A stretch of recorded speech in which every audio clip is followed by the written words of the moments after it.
இன்னைக்கு வந்து டே ரொம்ப பிரிஸ்காக தான் ஸ்டார்ட் ஆச்சு. நாங்கள் சேல் பண்ணிட்டு இருக்கிற இன்விசிபிள் செயின்ஸ் எல்லாம் அபர்னாஸ் பொட்டிக் இன்ஸ்டா பேஜில் buy one get one offer போட்டிருக்கோம்.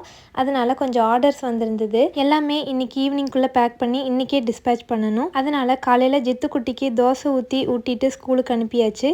எங்களுக்கு வந்து பிரேக்ஃபாஸ்ட்டுக்கு இட்லி ஊற்றி வச்சுட்டேன். இட்லி ரெடியானதும் டிவியில் ஒரு நாடகத்தை போட்டு விட்டுட்டு அதுக்கப்புறம் அப்படியே உட்காந்து நிம்மதியாக சாப்பிட ஆரம்பித்தோம். சாப்பிட்டு முடிச்சதுமே பாத்திரத்தையும் கழுவி வச்சுட்டேன் அப்படின்னா ஒரு பெரிய வேலையே முடிஞ்ச மாதிரி இருக்கும். அதனால் கையோட பாத்திரத்தையும் கழுவி வச்சுட்டேன். வீட்டில் பால் காய்கறி இதெல்லாமே சுத்தமாக தீந்துருச்சு. அதனால் மளிகை கடையில் போய் அதெல்லாம் வாங்கிட்டு வந்துட்டேன்.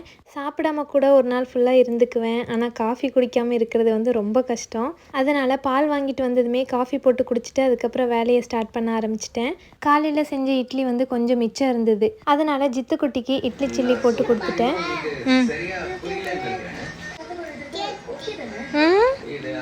சரி சாப்பிடு.